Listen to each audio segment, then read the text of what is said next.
আমাদের জীবনে এমন কিছু মুহূর্ত আসে যেটা আমরা প্রত্যেকটা মানুষই কিন্তু চায় না যে ওই মুহূর্তগুলো আমাদের কাছে আসুক। এবার কি মুহূর্ত আসে? সেটা হচ্ছে পরাজয়ের মুহূর্ত। আমরা কেউ কিন্তু হারতে পছন্দ করি না। পছন্দ করি না, কেউ করি না। সবাই ভাবি যে আমরা জিতবো, কিন্তু হারতে তো হবেই। আমি যদি জিতি তাহলে কেউ তো হারছে, কেউ হারছে তো অবশ্যই কেউ হারছে। তো ব্যাপার হচ্ছে যে তাহলে আমি যদি পরাজয়টা আমার লাইফের একটা পার্ট এবং জয়টাও একটা আমাদের লাইফের একটা পার্ট। এবার আমি আপনাদের আজকে বলতে এসেছি যে এইরকম যখন মনে হবে বা এরকম পরিস্থিতি যখন হবে আপনাদের, যে আপনি দেখছেন যে আপনার আর জয়ী হওয়া আর উপায় নেই, আর হতে পারবেন না, পরাজয় আপনাকে হাতছানি দিচ্ছে, কি করব তখন? কি এমন ম্যাজিক আছে যে ম্যাজিকটা আমি অ্যাপ্লাই করলে আমি আবার পরাজয় থেকে জয়ী হয়ে ফিরে আসতে পারব? এইটাই আজকে আমি আপনাদের বলতে আসছি। একদম শেষ পর্যন্ত থাকবেন, ভিডিওটা দারুণ ইন্টারেস্টিং।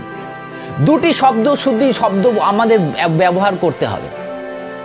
যখন এইরকম সিচুয়েশন যদি আসে যে আমি হারতে চলেছি, আমি যে কাজটা করতে যাচ্ছি সেটা আমি হেরে গেছি, পারছি না, ফেলিওর হয়ে গেছি, সেই জায়গা থেকে দুটো কথা যদি আমি বলতে পারি তাহলে আমাদের সেই জায়গা থেকে আমি 360 ডিগ্রি টার্ন নিতে পারি।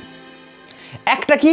একটা হচ্ছে যখনই এরকম পরিস্থিতি আসবে যে আপনার দেয়ালে পিঠ ঠেকে গেছে আর আপনার কিচ্ছু করার নেই, তখন একটা কথাই ভাববেন, সেটা হচ্ছে কিছু তো একটা পথ অবশ্যই আছে, কোনো একটা তো পথ অবশ্যই আছে, যে পথটা আমি এখন দেখতে পাচ্ছি না, ওইটাকেই খুঁজে বার করতে হবে আমাকে।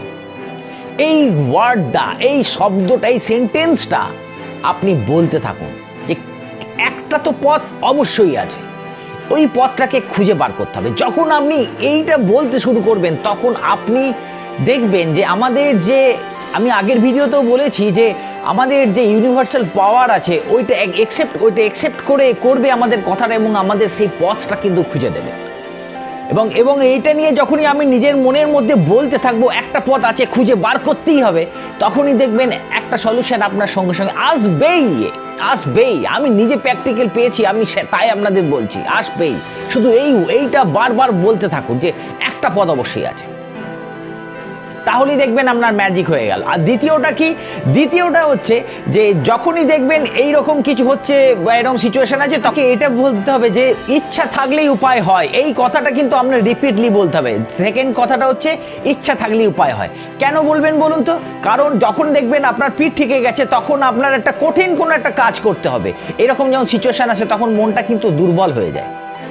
এইটা যদি আমি বলতে থাকি ইচ্ছা থাকলেই উপায় হয় এবং আমি পারবো সেই কাজটা, এবং তখন দেখবেন যে এক একটা ইচ্ছা, এক একটা উপায় আপনার সামনে কিন্তু অবশ্যই ভেসে আসবে।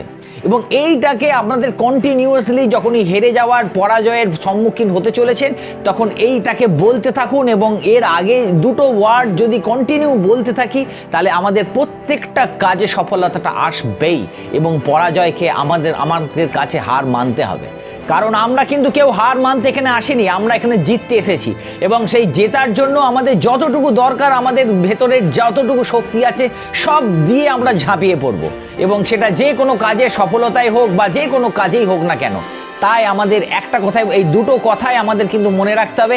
আর একবার ওলাপ করে নিচ্ছি, একটা হচ্ছে যে আমরা যখনই এরকম অবস্থায় পৌঁছাবো যে পরাজয় নিশ্চিত, তখন আমরা নিজেদেরকে কি বলবো? নিজেদের বলবো যে কিছু তো একটা পথ আছেই যেটা আমি দেখতে পাচ্ছি না এখন, সেটা খুঁজে বার করতে হবে।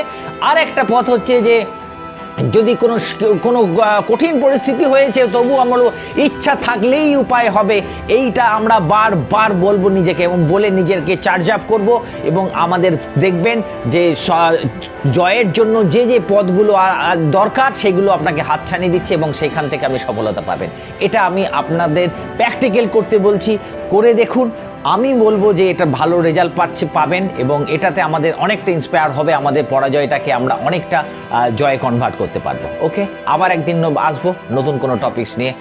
যদি নতুন থাকেন অবশ্যই সাবস্ক্রাইব করে দেবেন। বাই।